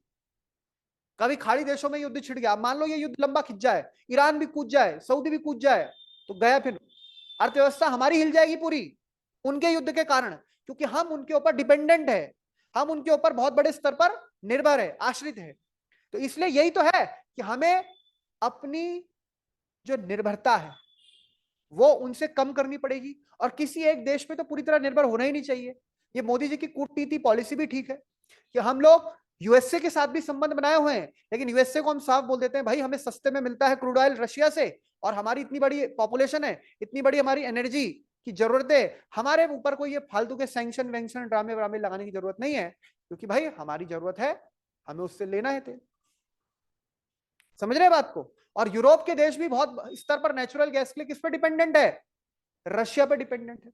वो खुद इस सैंक्शन की वजह से परेशान हो रखे हैं, जो यूएसए कि देश, ये नाटो, इवन फ्रांस नाटो में होते हुए भी, फ्रांस यूएसए का अलाय होते हुए भी यूएसए की नीतियों से ही परेशान है। आपको पता लगा होगा फ्रांस भारत के कितने करीब आता जा रहा है। फ्रांस जो है बड़ा नुकसान हो रहा है उनको, यूरोप के देशों को बड़ा नुकसान हो रहा है, क्योंकि उनका रशिया के साथ ट्रेड रुका हुआ है, बाधित है। क्यों? रशिया यूक्रेन वॉर के कारण। और उसके पीछे मेन माइंड का किसका है? अमेरिका का, यूएसए का है। यूएस से दूर है, यूरोप के देश आसपास हैं, वो रशिया से जितना बिगाड़ेंगे तो उनका आर्थिक नुकसान तो हो ही रहा है ना। रशिया को तो पार्टनर इंडिया जैसे मिले हुए हैं, चाइना के साथ उसका ट्रेड होता है, चाइना इंडिया तो उसके सदाबहार अलाय हैं। ऊपर से ईरान आप देखिए, अच्छा एक पार्टनर बना हुआ है। समझ रहे हैं बात को? तो ये बहुत सी चीजें देखनी पड़ती है। चीन क्यों इतना परेशान रहता है? क्यों वो इतना जो है इतना पैसा खर्च कर रहा है? किसमें? ओबीओआर में या बीआरआई प्रोजेक्ट में क्यों कर रहा है? बीआरआई प्रोजेक्ट, आपको याद है मैंने आपको बताया था कि अगर कभी भारत चीन के बीच में युद्ध होता है तो भारत स्ट्रेट ऑफ मलक्का को चोक कर सकता है। कहां पे स्ट्रेट ऑफ मलक्का बेटे? आप बताइए। मलक्का जल संधि, ये वाले सर, कहां पे स्ट्रेट ऑफ मलक्का? भारत चीन के बीच में अगर युद्ध होगा तो भारत स्ट्रेट ऑफ मलक्का को चोक कर सकता है। कहां है जल्दी बताइए।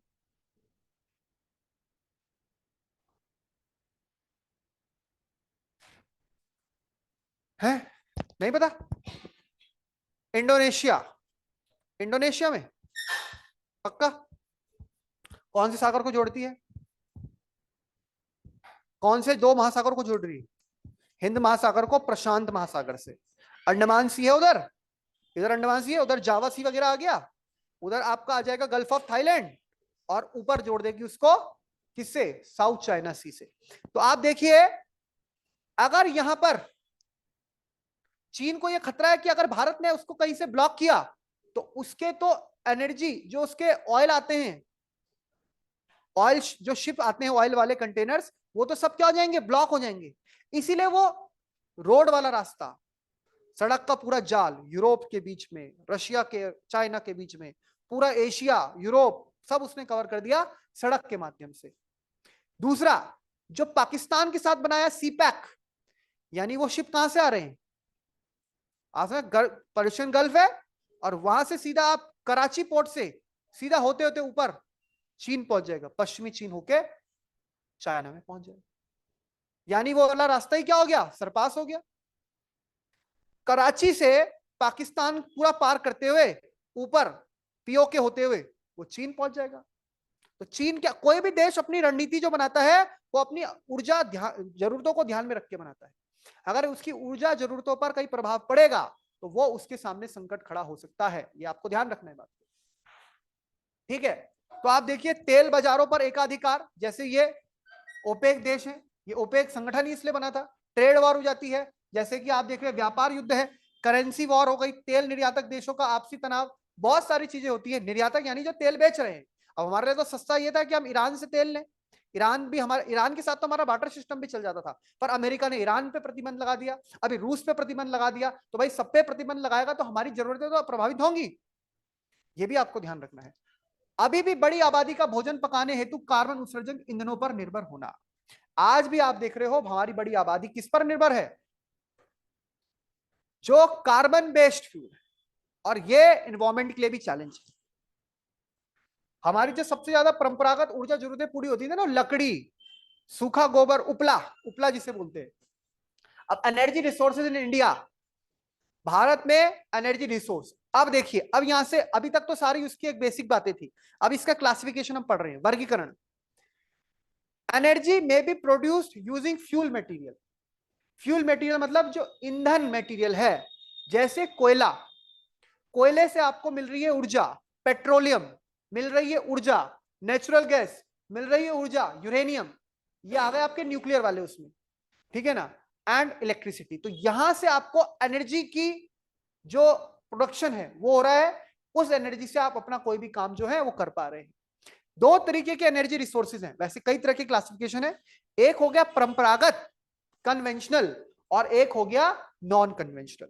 कन्वेंशनल मतलब जो हमारे पूर्वज पीढ़ियां इस्तेमाल करती आई है, जिससे वो ऊर्जा प्राप्त करते थे। जैसे पहाड़ों में तो आज भी आप देखिए चूल्हे पे खाना पकता है, लकड़ी जो अब वहां पर ये एलपीजी सिलेंडर और ये फलाना, वहां आज भी देखिए परंपरागत रूप से क्या है, चूल्हे पर खाना बन रहा है गांव के क्षेत्र में, देहाती क्षेत्र में।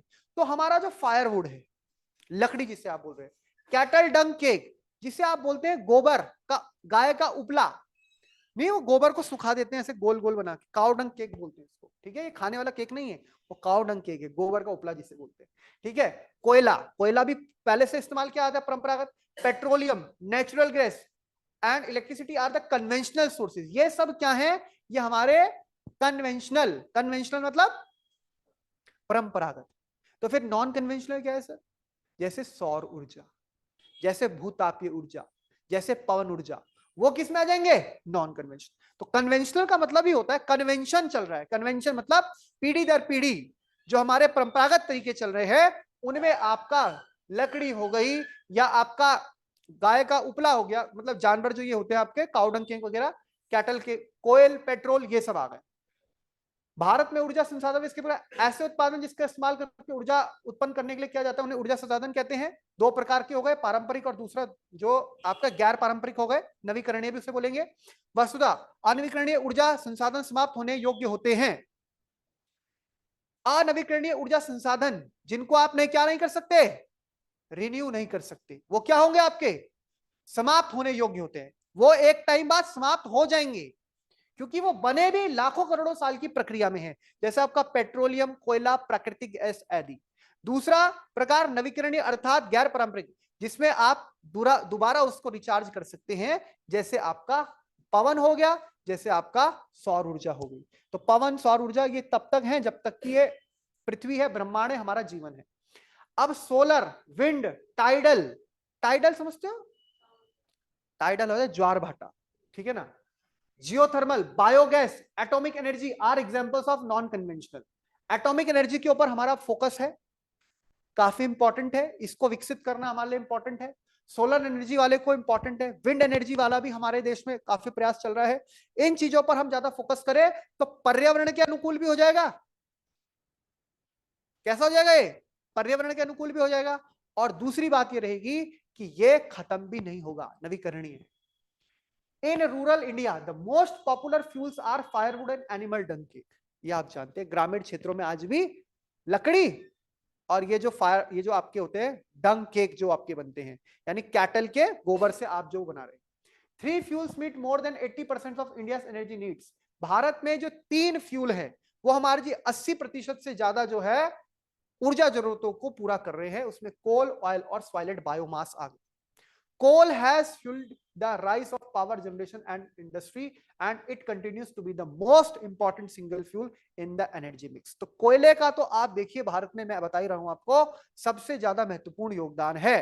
तीन, तीन में कौन आ गए आपके, कोयला सबसे पहले जिसको हम देख रहे हैं, ऑयल यानी तेल, और सॉलिड बायोमास। तो सबसे पहले कोयले को आप देख रहे हो, पावर जनरेशन और इंडस्ट्री में इसका सबसे ज्यादा इंपॉर्टेंट रोल है।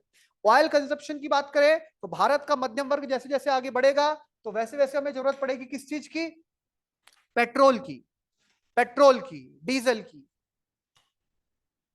और गैस की, नेचुरल गैस जो आप बोलते हैं, सीएनजी, जैसे दिल्ली में अब तो सीएनजी गाड़ियां वैसे यहां भी इस्तेमाल हो रही हैं, लेकिन लोग ज्यादातर, मतलब दिल्ली में तो आपका प्रॉपर उनके इलेक्ट्रिक नॉर्म्स हैं, कई कई राज्यों में तो ये हो गया है कि कोई गाड़ी 10 साल पुरानी हो गई है, 15 साल पुरानी है, चलने नहीं दे रहे हैं उनको, जहां प्रदूषण की ज्यादा समस्या आ गई है ना, दिल्ली में ऑड इवन का भी लागू हुआ, और एक ये भी है वहां मेरे ख्याल नियम, कोई गाड़ी 15 साल पुरानी अगर है तो फिर वो वापस जाती है, उसको चला नहीं सकते आप, ठीक है। तो oil consumption and imports have increased significantly as car ownership and road transport use have increased. और इसमें मुझे सबसे इंपॉर्टेंट काम लगता है उनका, नितिन गडकरी साहब का, नितिन गडकरी जानते हैं, वो बहुत बेटर है सर, बेटर है सर नेता ये वो बीजेपी के। व्यक्ति है जो भारत की तस्वीर बदल देंगे। मतलब भारत में जैसे एस ये जयशंकर साहब 10 तक हम रोड लोग के बना बड़े जानकार हैं, अगर हम बात करें भारत में सड़क परिवहन के मामले में, ये व्यक्ति बहुत दिमागदार और पर्यावरण के अनुकूल करते हुए, और किस प्रकार से हम कचरे से सड़क बना दी जा रही, बताओ, कचरे का इस्तेमाल हो रहा है सड़क बनाने के लिए, गडकरी साहब बहुत इंपॉर्टेंट है। Biomass, particularly fuel wood as a reducing component of the energy mix, but it is still widely used as a cooking fuel. तो आज भी वैसे तो इसको अब कम इस्तेमाल किया जाना चाहिए, लेकिन आज भी आप देख रहे हो इसका इस्तेमाल बड़े स्तर पर भारत में हो रहा है. Despite recent achievements in boosting LPG coverage. ये एलपीजी कौन सा और वो एलपीजी दूसरा था. ये एलपीजी कौन सा है? ये एलपीजी की फुल फॉर्म क्या है? वो है ये लिक्विड पेट्रोलियम गैस वाला, ये एलपीजी सिलेंडर जो है आपका. और वहां जो था वो लिबरलाइजेशन. तो यहां पर ये बोल रहा है कि despite recent achievement in boosting LPG coverage, यानी ग्रामीण क्षेत्रों में हमने बहुत प्रयास किए. अब ग्रामीण क्षेत्रों में तो अभी सिलेंडर वगैरह, आज भी आप देखिए, मैंने गांव में देखा है सिलेंडर होगा, एक सिलेंडर दो सिलेंडर घर में होंगे, भरे हुए भी होंगे, फिर भी खाना लकड़ी में पका देते हैं.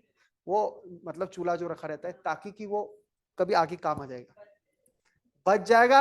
या कभी मान लो लकड़ी नहीं मिली, किसी दिन बारिश वारिश हो गई, लकड़ी नहीं चुगने जा पाए, तो फिर तब बनाते हैं.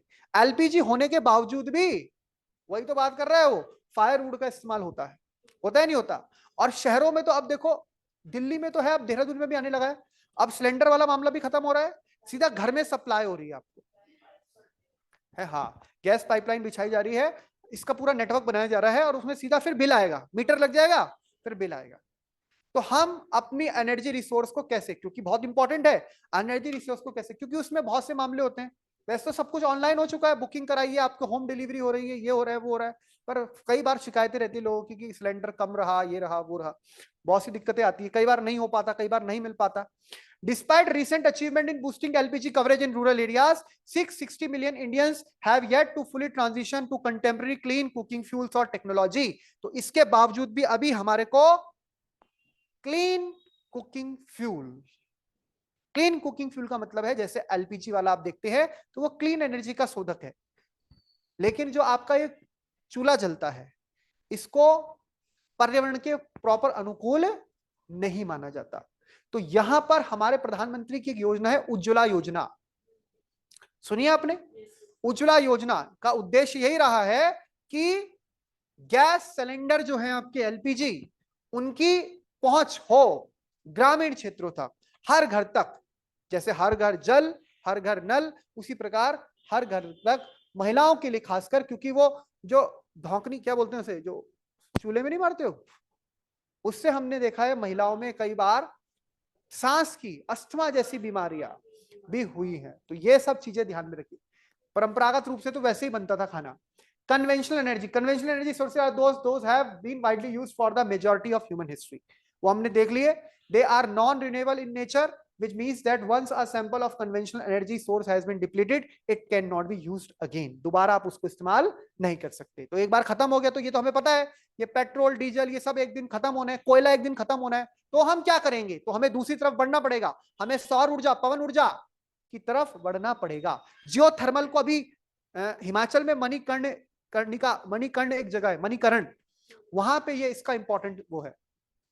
अब कोल की बात कर रहे हैं, देखिए सबसे पहले बात आएगी कोल की. अब एक एक करके हम बात करेंगे रिन्यूएबल और नॉन रिन्यूएबल. सबसे पहले बात आएगी कोयले की. ये सबसे ज्यादा इस्तेमाल होने वाला फॉसिल फ्यूल है भारत में. ये एक हमारी जितनी भी पूरी देश की रिक्वायरमेंट है उसमें बड़े हिस्सेदारी है कोयले की. इसका इस्तेमाल होता है बिजली बनाने के लिए, साथ ही साथ to deliver energy to industry, यानी अलग अलग जो इंडस्ट्री उसको एनर्जी प्राप्त होती है, और हाउस होल्ड घर के लिए भी. India is heavily reliant on coal to cover the commercial needs. तो भारत आज भी अपनी व्यापारिक जरूरतें, कमर्शियल जरूरतों को पूरा करने के लिए किस पे निर्भर है? कोल पर. और ध्यान रखना, भारत में सबसे ज्यादा जो कोल पाया जाता है वो कौन सा है?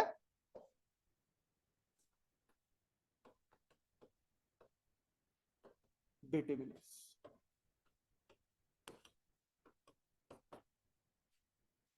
कौन सा है? बिटुमिनस. सबसे अच्छा कौन सी क्वालिटी होती है कोल की? एंथ्रेसाइट. सबसे खराब कौन सा होता है? पीट. 40% से भी कम होता है इसमें कार्बन कंटेंट. ठीक है. और लिग्नाइट भी एक है.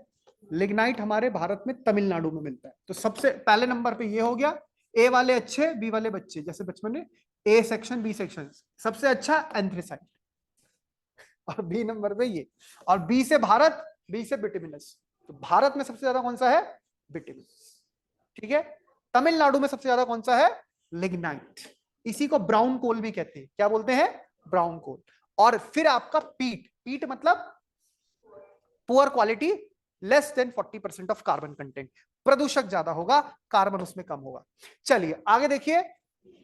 कोल is created as a result of millions of years of compression of plant material. ये तो आप जानते हैं, कोयल का जो बनने का प्रोसेस है, कोई यह तो है नहीं कि तभी तो हम बोल रहे हैं खत्म हो जाएगा तो फिर अभी एकदम से आपको नहीं मिलेगा। या आज की प्रोसेस नहीं, कब बना होगा, कब वो गोंडवाना लैंड का हिस्सा कब अलग हुआ भारत का। आपने देखा ना, जो ईस्टर्न क्षेत्र है, जो आपका दामोदर घाटी का क्षेत्र है ना, वो आपका काफी इंपॉर्टेंट है इसमें।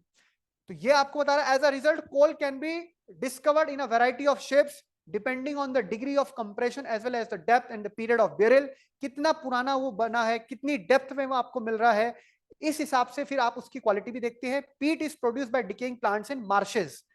पीट जो है आपका सबसे जो लो क्वालिटी वाला, जिसको हम बोल रहे हैं कोयला, वो आप देख रहे हो डिकेइंग प्लांट्स इन मार्शेस। क्या होती है मार्शेस?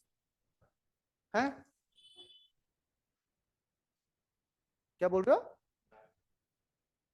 तेज बोलो, क्या बोल रहे हो? ब्रायोफाइट। आप बताओ।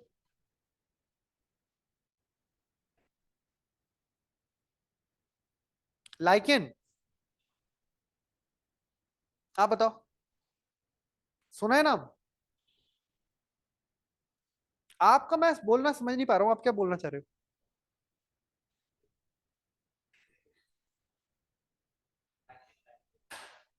मार्शीलैंड सुनिए आपने?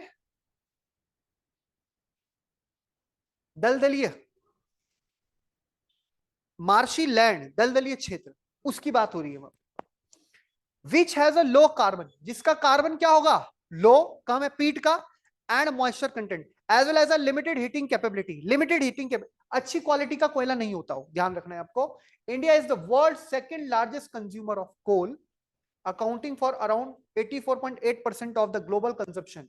आप देखिए इतने टन में India imports 22% of the coal it consume. हमारे यहाँ कोयला है, पर्याप्त मात्रा में है, लेकिन फिर भी हम 22%, क्योंकि अच्छी क्वालिटी का कोयले की अभी हमारे यहाँ कमी है। बिट्यूमिनस खराब कोयला नहीं है, लेकिन सबसे अच्छा कौन सा है? एंथ्रेसाइट, क्योंकि हमें आयरन से स्टील भी बनाना पड़ता है। ठीक है। पेट्रोलियम, दूसरी बड़ी जरूरत किस चीज की हमारी? पेट्रोलियम की। मेजॉरिटी जो पेट्रोलियम की अकरेंस है इंडिया में, connected with the anticlines and fault traps in territory of rock strata. अब आपको पता है पेट्रोलियम भारत में कहां, आपको किस क्षेत्र में देखने को मिल रहा है? अभी रिसर्च जो लेटेस्ट हुई, इसमें महानदी बेसिन चर्चा में आया। महानदी कहां है भाई? आपने महानदी के बारे में पढ़ा है ना? उड़ीसा का जो बेसिन है, ठीक है, उड़ीसा आंध्र प्रदेश वाली बेल्ट, गुजरात महाराष्ट्र वाली बेल्ट, और आपकी असम वाली बेल्ट, डिगबोई, ये बहुत इंपॉर्टेंट क्षेत्र है। तो it occurs in regions of folding anticlines और domes where oil is trapped in the crest of the upfold. तो इसके पीछे भी ज्योग्राफी है, यानी जिस तरह का आज हमारा स्ट्रक्चर है, जिस तरह के ज्योग्राफिकल स्ट्रक्चर है, वहां पर हमें देखने को मिलता है क्या? पेट्रोलियम के पदार्थ। The oil bearing layer is porous limestone और सैंडस्टोन दैट अलाउज। ये कौन सी रॉक की बात होती है? बेसिकली इसमें बात होती है इग्नियस रॉक की। इग्नियस यानी आग्नेय चट्टान की। that allows oil to flow through it. Intervening non-porous layers keep the oil from rising and sinking. ऊपर उठना, सिंक मतलब नीचे जाना। Petroleum can also be discovered in the fault traps found by the porous. Porous समझते हैं?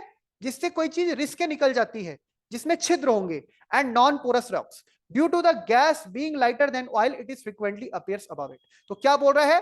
ऊपर होगी gas, नीचे होगा पेट्रोलियम, और नीचे चले जाएंगे तो फिर आपको वाटर देखने को मिलता है। तो इसका एक क्रम भी लगा होता है। भारत में आप देखोगे इसकी लोकेशन, मुंबई हाई लिखा है, इसे बॉम्बे हाई बोलते हैं।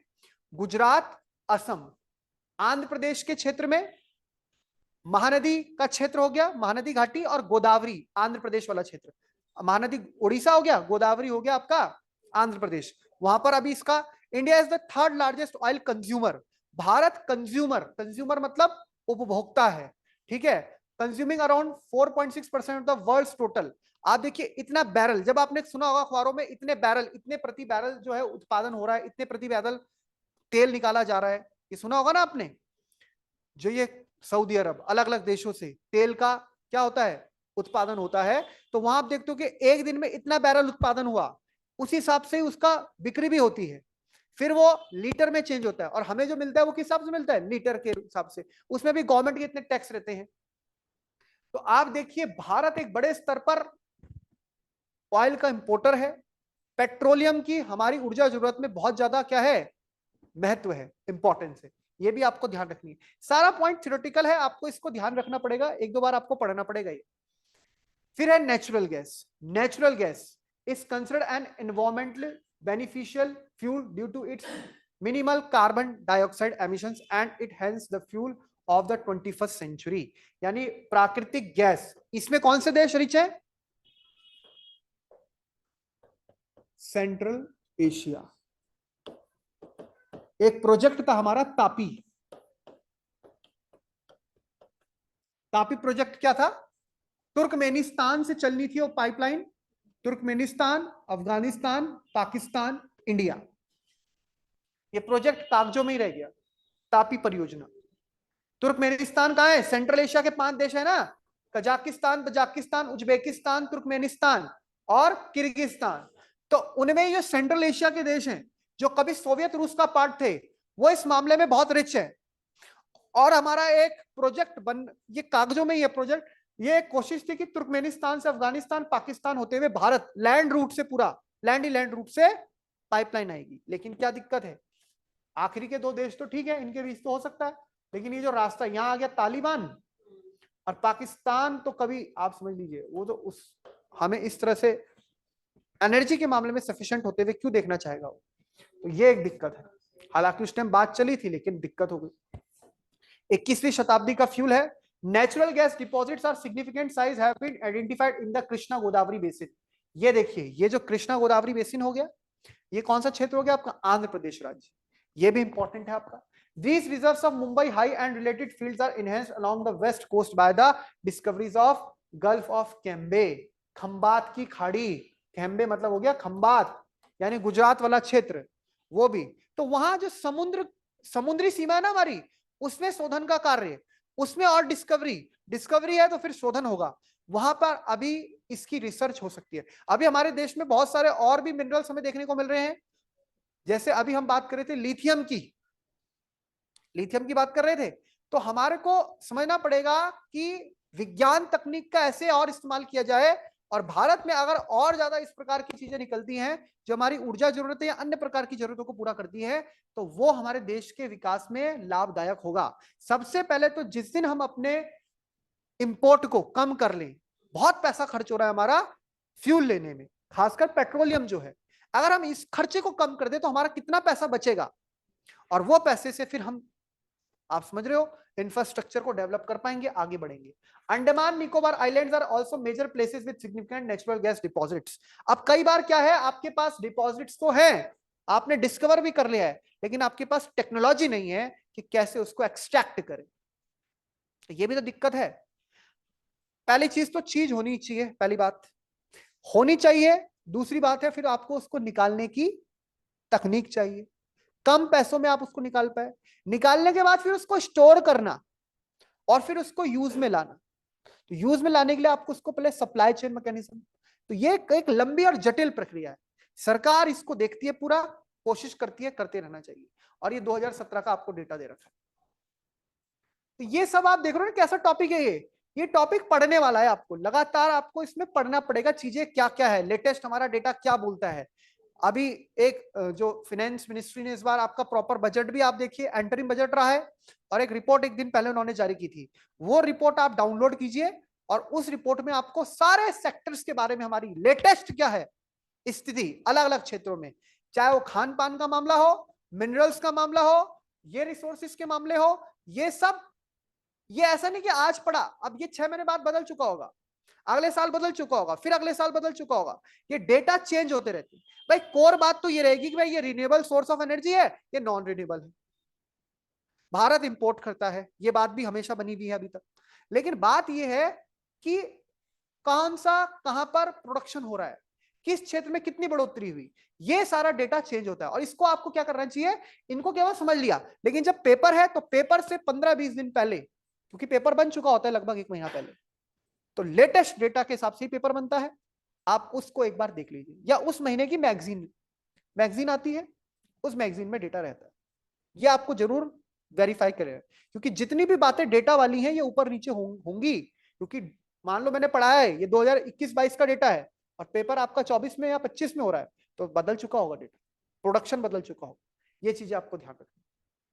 इलेक्ट्रिसिटी में आप पहले ही ऑलरेडी जान चुके हैं, जैसे हमारे यहाँ बहुत सारे इलेक्ट्रो पावर प्रोजेक्ट है, भाखड़ा नांगल है, दामोदर घाटी परियोजना है, कोपली हाइडल प्रोजेक्ट है, उत्तराखंड का टीएचडीसी प्रोजेक्ट है, अलग अलग राज्यों के अलग अलग जो प्रोजेक्ट है ये सब किस में आएंगे, हाइड्रो इलेक्ट्रिसिटी में। ठीक है, तो यही पूरा एक कंटिन्यूस टॉपिक है जिसका मैं आपको पीडीएफ भेजूंगा। ये देखो इसमें सारा है, ये तो सारे कौन से थे। अब आप देखिए इधर देखेंगे आप, जो नॉन कन्वेंशनल है, सोलर एनर्जी हो गई आपकी, विंड पावर हो गई। भारत के संबंध में यहां से प्रश्न बनते हैं सीधा सीधा, इसको आपको याद करना पड़ेगा कि भाई विंड पावर की इस्तेमाल की बात चल रही है, तो भारत में सबसे ज्यादा तमिलनाडु, फिर उसके बाद गुजरात सबसे ज्यादा है। तो ये डायरेक्ट एमसीक्यू में क्वेश्चन आ जाएगा, खासकर पीसीएस में, जैसे यूपी पीसीएस वगैरह। तो देखो लिखा है Tamil Nadu has the biggest wind farm cluster. वैसे ही आप देख रहे हो सोलर एनर्जी की बात चल रही है, इसके अलावा आपकी बात चल रही है क्या, जियोथर्मल एनर्जी, और इसमें वो, हाँ आगे देखो मणिकर्ण, ये भी हिमाचल प्रदेश पार्वती वैली इन मणिकर्ण,